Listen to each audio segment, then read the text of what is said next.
Assalamualaikum.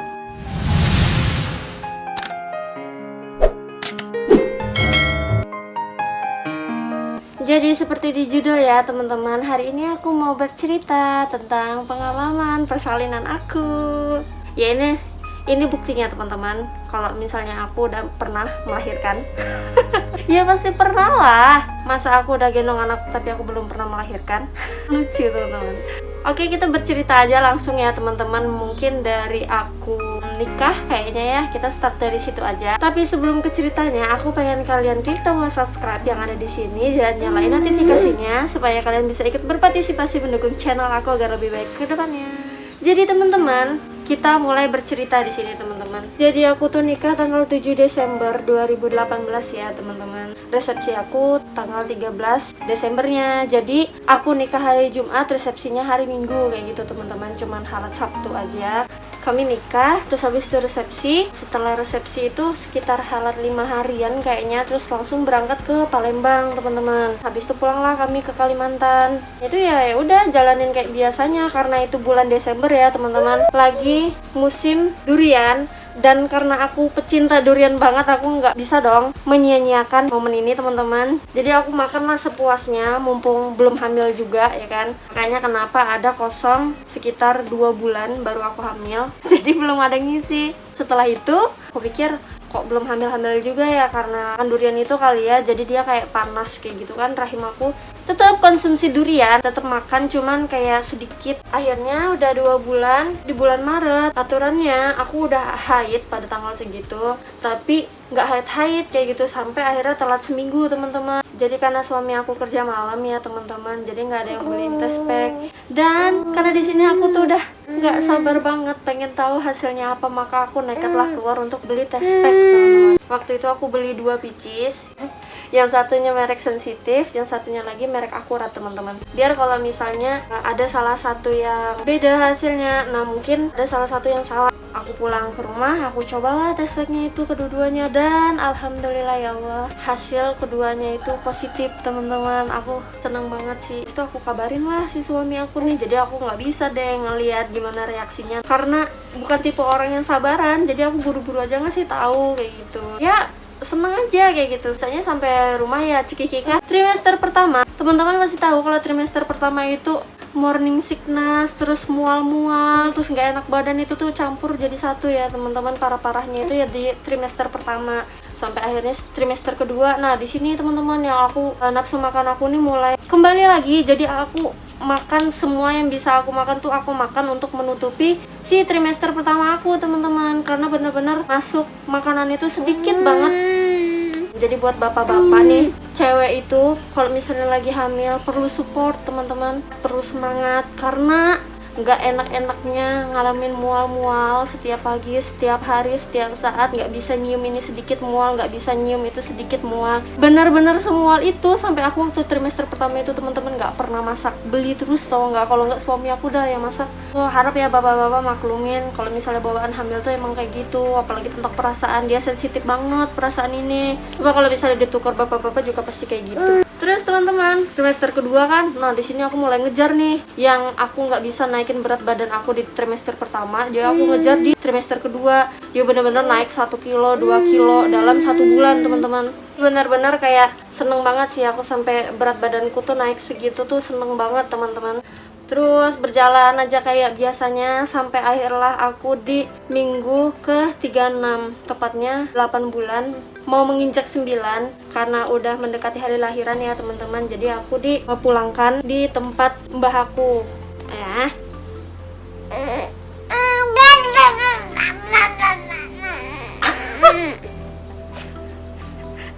Jadi aku dipulangkan tempat mbah aku ya teman-teman, atau tempat bibi aku, untuk siap-siap lahiran. Jadi sekitar 2 mingguan sebelum melahirkan ya teman-teman aku udah di sana. Nah ini nih kerasa banget nih waktu itu perut aku bener-bener kontraksi, terus habis itu hilang halat sehari 2 hari kayak gitu, kontraksi lagi. Tapi kontraksinya nggak lama teman-teman, nggak nyampe 1 menit. Kontraksi hilang lagi kayak gitu terus ya teman-teman. Sampai akhirnya dimana tanggal 11 November 2019, tepatnya tahun kemarin, aku habis isaan kan ya teman-teman. Terus prepare buat tidur karena perut aku rasanya udah mulai nggak enak nih. Jadi aku pengen tidur cepet aja. Aku kasih tahu suami aku kalau misalnya perut aku tuh udah nggak enak kayak gitulah. Ini kayak gimana? Mulai sakit kayak gitu aku bilang. Itu kata suami aku, ya udah dibawa tidur aja. Terus lanjut ya teman-teman, ini klipan aku dilepas karena ditarik Ais tadi. Jadi Aisnya aku taruh di kasur biar dia bisa main sendiri, soalnya ya kayak gitulah teman-teman. Lanjut ya kan, aku udah ngabarin suami aku. Terus habis itu katanya tidur cepet aja, siapa tahu itu kayak cuman sakit-sakit biasa aja katanya kan. Jadi ya udah aku tidur cepet lah di sini teman-teman. Tapi alhasil aku nggak bisa tidur cepat teman-teman karena emang kerasa banget kontraksinya kayak gitu ya. Jadi ya kayak bentar-bentar bangun, bentar-bentar ngerasain kayak gitu. Nanti kalau misalnya kerasa, aku tidurnya telentang. Terus nanti kalau misalnya udah nggak kerasa lagi, aku tidurannya miring. Dan aku juga baru tahu teman-teman, selain jalan itu bisa mempercepat kontraksi, ternyata juga tidur miring itu bisa loh teman-teman. Karena aku selama di tempat mbah aku ini, aku tuh terus-terusan jalan pagi teman-teman. Dari jaraknya 1 kilo sampai 2 kiloan kayaknya aku jalan terus setiap pagi. Setelah itu teman-teman, sampai di jam 2 pagi, tepatnya tanggal 12 November ya teman-teman ya. Itu tuh aku ngerasain sakit banget perut aku, tapi masih bisa terkontrol, masih bisa nahan kayak gitu ya teman-teman. Karena aku pengen BAK, akhirnya aku bangunin lah mbah aku untuk nemenin ke belakang. Terus keluar nih kayak ngeflek kayak gitu teman-teman, warnanya tuh pink. Aku kasih tahu sama mbahku, kata mbahku, oh ya paling ini mau melahirkan katanya kayak gitu. Jadi ya udah, karena perut aku juga nggak sakit-sakit banget, kata mbahku, yuk nanti aja ke rumah sakitnya kalau misalnya kerasa sakit banget itu berarti benar-benar mau melahirkan kayak gitu katanya kan.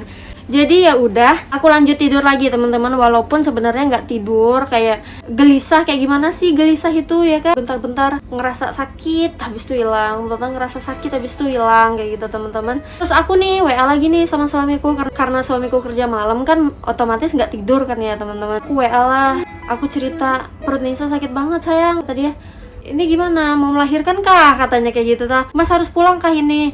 Gak tahu, nggak terlalu sakit kok, tapi masih bisa ditahan, aku bilangnya kayak gitu. Oh ya udah, bawa lanjut tidur lagi aja sayang katanya dia. Ya udah, aku langsung lanjut tidur lagi teman-teman.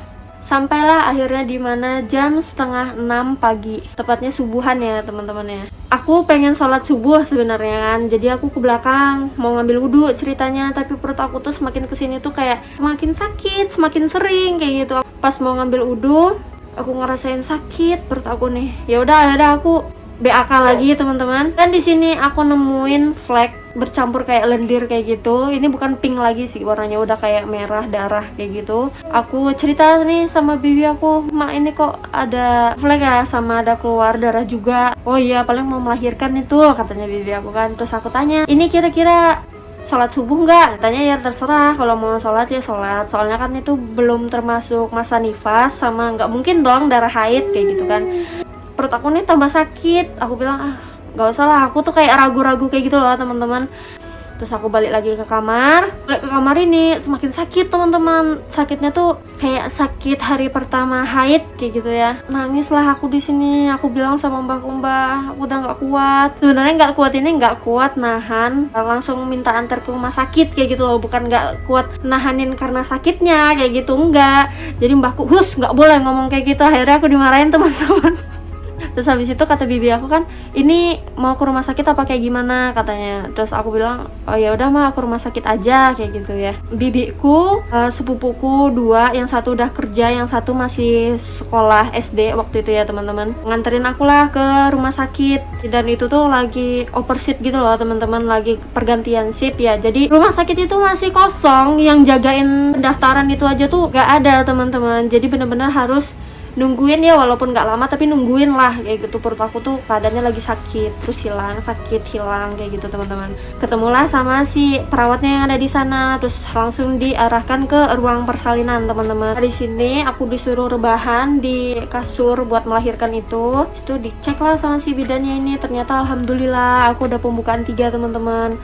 Kalau misalnya dirasa ya teman-teman, dari habis isya sampai ke subuh itu sakit-sakit, cuman kayak nggak sakit-sakit banget kayak gitu loh, kayak kontraksi biasa aja, nggak sampai sakit banget itu enggak, jadi masih bisa tertahan. Nah mulai sakit bangetnya itu pas subuh itu sampai ke bawah rumah sakit. Nah itu yang baru kerasa sakitnya, ternyata udah pembukaan 3 teman-teman, karena mama aku udah beberapa kali melahirkan ya teman-teman. Jadi mamaku tuh sempat cerita kalau misalnya dulu waktu dia melahirkan itu dia mengamalkan kan doa Nabi Yunus teman-teman, ya la ilaha illa anta subhanaka inni kuntu minaz zolimin. Mamaku tuh selalu ngamalin itu teman-teman, dan alhamdulillah setiap mama melahirkan nggak pernah kerasa sakit banget sampai adu-adu tuh nggak pernah sih kata mama.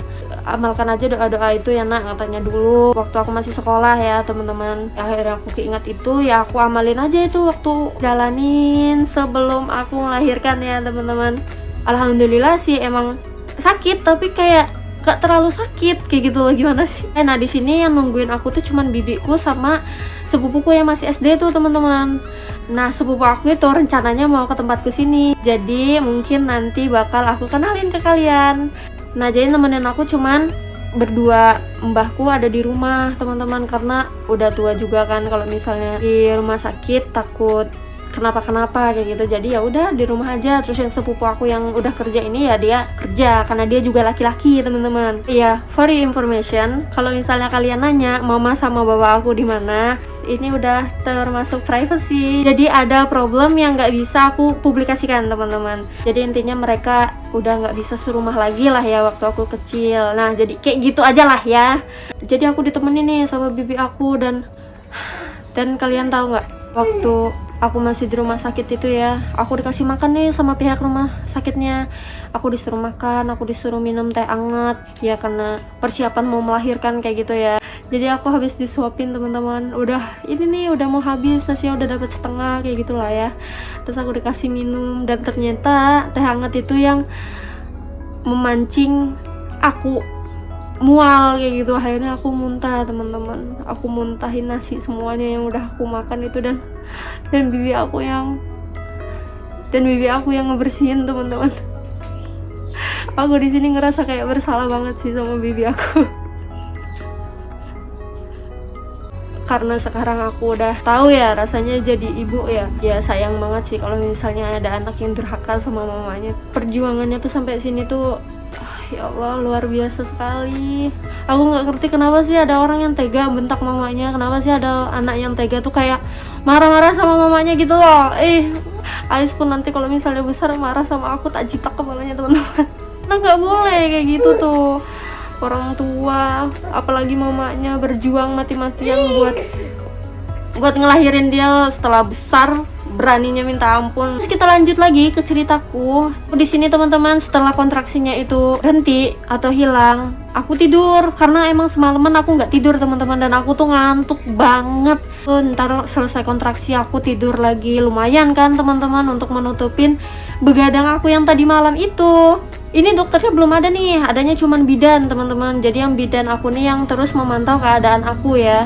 Dan ternyata udah pembukaan 5. Dicek lagi ternyata udah pembukaan 7 mau ke 8 katanya. Jadi sekitar ada 3 kalian apa 4 kalian kayak gitu dicek udah pembukaan berapanya. Nah di sini aku dikasih tahu sama bidannya teman-teman, kalau misalnya ketuban aku tuh udah turun tapi kepala bayinya tuh belum, kepala Ais ini belum turun. Akhirnya aku ngomel-ngomel lah di sini teman-teman sama Ais, ayo nah nungguin siapa tuh ini, nggak usah nungguin Abi nah, Umi udah sakit perut nah, ayo nandang nah, keluar nah, kayak gitu teman-teman. Ini udah puncak banget ya, detik-detik mau ketuban pecah itu adalah yang benar-benar nggak bisa dilupain teman-teman. Terus ya, kalau misalnya teman-teman nih ngira melahirkan itu sakit, gimana nih jalan lahir segitu kecilnya dilewatin sama kepala bayi itu? Sama sekali nggak teman-teman. Waktu melahirkannya itu sebenarnya tuh nggak sakit sama sekali, nggak ngerasa. Malah yang kontraksi-kontraksi kayak gini loh yang bikin sakit-sakit banget tuh. Rasanya tuh puncak banget, puncak dari rasa sakit itu ya waktu mendekati ketuban pecah teman-teman. Kontraksi dari segala kontraksi lah jadi satu nih pokoknya nih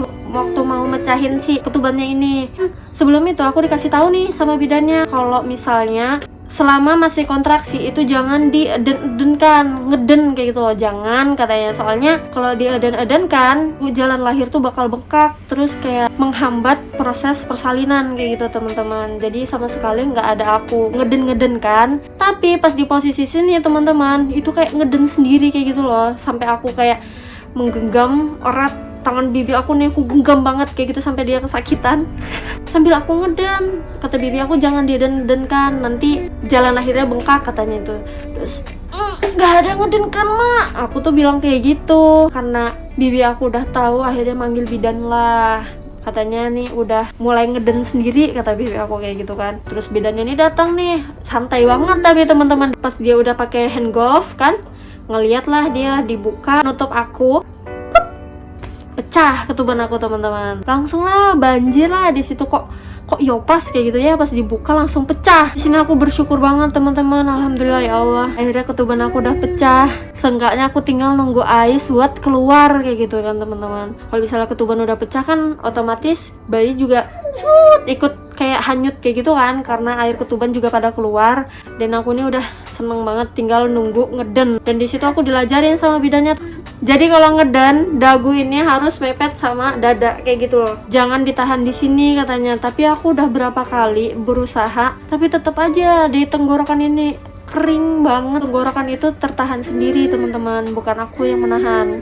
Ini dokternya nih belum datang nih, sampai ketuban aku pecah nih belum datang dokternya. Halat berapa ya, 2 menit apa 3 menitan itu udah. Nah di sini mulai kontraksi teman-teman, mulai kontraksi lagi. Detik-detik aku mengeluarkan ais teman-teman.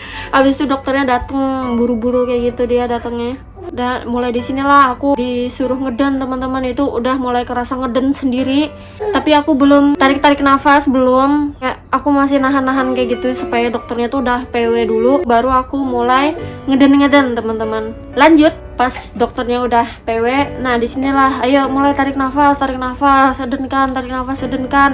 Udah ngeden, tarik nafas, buang lagi, tarik nafas, buang lagi. Jadi buat yang mendekati hari lahiran, harap atur nafas baik-baik ya teman-teman. Pintar-pintar curi nafas kalau misalnya mau melahirkan. Terus udah lahirlah Ais ini dengan berat 3,1 kilo, terus panjangnya 49. Tuh dia keluar, aku ngeliatin kayak gitu, ya Allah, alhamdulillah akhirnya anak aku udah keluar. Yang selama ini aku nanti udah keluar kayak gitu, karena beberapa kali USG dicek kelaminnya apa, dia nggak pernah nunjukin teman-teman. Yang entah dia cuma nunjukin PTT-nya, yang ketutup pahanya kayak gitu, sampai USG 4 dimensi loh, nggak kelihatan juga teman-teman. Mau ngeliat mukanya juga nggak diliatin sama Ais, dia kayak gini loh. Terus mana lagi, waktu di dalam perut gerakannya tuh kalem banget teman-teman, kalem, benar-benar kalem. Sehari tuh ya bisa dihitung berapa kali dia gerak teman-teman. Sampai umur 8 bulan tuh Ais itu nggak ada gerak, sehari itu cuma sekali 2 kali gerak doang. Jangan-jangan terjadi apa-apa lagi sama Ais di dalam perut. Yang namanya dalam perut kan ya kita nggak tahu kayak gitu. Sampai aku nangis gugup, kayak gimana ini Ais nggak ada bergerak-gerak. Tapi ya kata suami aku, nggak apa-apa, insya Allah nggak apa-apa, Ais sehat-sehat aja di dalam. Ya aku berusaha tenang, pokoknya aja suami aku ada untuk menenangkan. Lanjut, dia lahir putih, cantik, bersih, masya Allah nak. Itu aku udah pikiran ngeblank ya teman-teman. Mulai ketuban pecah, di situ udah pikiran aku kosong sama sekali, nggak tahu kenapa ya. Dan aku ngerasa waktu aku melahirkan di sini tuh kayak bukan aku yang melahirkan. Jadi aku tuh kayak dibantu gitu loh teman-teman. Masya Allah. Kalau misalnya diingat-ingat lagi ya kayak aku tuh nggak kuat kayak gitu, tapi nyatanya kuat, nyatanya bisa. Masya Allah banget sih. Pokoknya teman-teman yang mau melahirkan ya, jangan lupa untuk berdoa, minta ridho sama kedua orang tua, sama keluarga lah. Pokoknya kalau misalnya ada salah kayak gitu, minta ridho aja teman-teman. Karena kita kan nggak tahu kan ya umur kayak gimana, entah kita panjang umur atau itu akhir dari semuanya ya, kita nggak tahu. Kita hanya berpikir positif aja teman-teman, supaya kita tidak tersugesti melahirkan itu sakit. Aku ya dari dulu mikir kayak gini, apa yang udah ditakdirkan untuk kita, yaitu yang bakal kita jalanin teman-teman. Jadi kalau misalnya ini udah kita melahirkan nih dengan keadaan sehat, ya kita juga bakalan sehat kayak gitu. Kalau misalnya kita ditakdirkan udah cukup sampai di sini, ya udah cukup sampai di sini. Yang penting tuh kita ikhlas, kita lakukan itu lillahi ta'ala kayak gitu. Jangan semua itu kita tersugesti sakit kayak gitu, nanti juga bakal ngerasain sakit. Jadi semua itu harus dijalanin slow aja. Lanjut, aku kira ya setelah aku melahirkan Ais udah nyampe di situ aja. Ternyata enggak teman-teman. Yang satunya ari-ari atau plasenta ini belum keluar. Pas Ais udah lahir teman-teman, datenglah suami aku jam 6. Itu waktu aku mau ke rumah sakit, aku tuh ngabarin sama suami aku kalau misalnya aku tuh udah nggak tahan lagi, perut aku tuh sakit banget.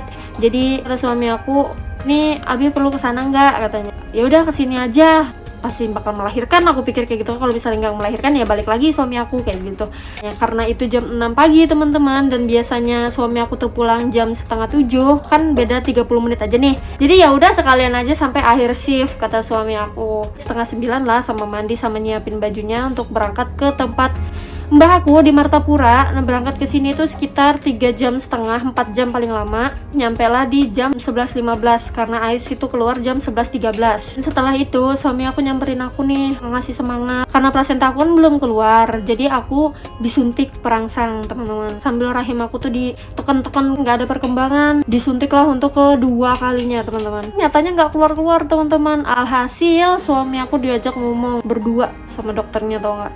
Dan di situ dokternya udah masang hand glove yang panjangnya segini teman-teman. Pasti ini aku bakal diapa-apain lagi nih, pasti dah. Ternyata dokter itu ngomong sama suami aku untuk meminta persetujuan kalau misalnya ada kenapa-kenapa kayak gitu dari pihak rumah sakit itu tidak bertanggung jawab, karena ini udah keputusan sendiri yang diambil kayak gitu teman-teman. Soalnya nggak ada jalan lain ya daripada operasi kan, kayak gitu maksudnya. Terus diambillah kaki-kaki besi buat melpang kaki aku berdua supaya kayak gitu ya teman-teman. Buat nyari plasenta itu diambil keluar. Wah, pasrah banget. Awal-awal itu kan dimasukkan itu tanpa aba-aba. Dokternya marahin aku nih, katanya ayo kerjasamanya bu, ibu kalau misalnya nggak kerjasama mau saya biarkan kayak gini aja, mau kayak gini terus, katanya. Nggak mungkin dong teman-teman, aku membiarkan kayak gitu aja. Yang tarik nafas bu ya, plasentanya ini keluar. Dan masih ada satu lagi, yaitu jahit menjahit. Jadi aku kira dijahit itu kalau misalnya udah disuntik bius itu bakal mati total, rasanya nggak kerasa sama sekali ya teman-teman. Aku tanya sama dokternya nih, boleh nggak dok minta dibius aja, soalnya biar nggak sakit kayak gitu kan aku mintanya. Oh iya ya nanti dibius. Dan bener teman-teman, dibius. Aku ngerasa jarumnya tuh nyuntik, tapi entah kenapa itu nggak ngaruh sama sekali teman-teman. Jadi waktu dijahit itu bener-bener kerasa banget, setiap tarik itu tuh kerasa banget teman-teman. Di sini dokternya tuh cekatan banget, jadi dia jahit langsung sup kayak gitu teman-teman. Udah selesai dijahit nih, udah selesai semuanya. Di sini barulah aku bisa ngelihat Ais. Jadi Ais dibawa ke aku. Kan aku di sini berubah, ruangan dia tuh di sana, jadi aku bisa ngelihat kayak gini teman-teman. Udah selesai sampai di situ kan, aku dibawalah ke ruang rawat inapnya. Nah besoknya langsung pulang, langsung bawa Ais buat ke rumah teman-teman. Ya untuk teman-teman yang pengen normal tapi qadarullah sesar, semua ibu itu hebat kok teman-teman. Mau dari yang normal, mau dari yang sesar, itu semua hebat teman-teman. Jadi nggak usah berkecil hati. Kalau ada yang nyinyirin nggak usah dipeduliin teman-teman, karena kita makan juga nggak minta, token listrik juga nggak dibayarin, jadi nggak usah dipikir teman-teman. Misalnya ada yang ngomong-ngomong yang nggak sedap nih tentang kita, nggak usah didengerin teman-teman. Soalnya kenapa? Kita kalau misalnya udah nggak sukain sama orang, kita mau baiknya kayak gimana pun juga orang itu nggak bakal suka sama kita teman-teman. Jadi nggak usah dipikirin. Kita cuman punya 2 tangan, kita nggak mungkin nutup semua mulut orang yang benci sama kita, tapi kita bisa gunain 2 tangan ini untuk menutup 2 telinga kita. Oke, jadi segitu aja video aku teman-teman. Kalau misalnya kalian suka sama videonya, jangan lupa tinggalin tombol like-nya, komen juga aku harus bikin video apa lagi, dan jangan lupa untuk di subscribe. Terima kasih udah nonton sampai akhir. Sarang his. See you next my video. Assalamualaikum warahmatullahi wabarakatuh.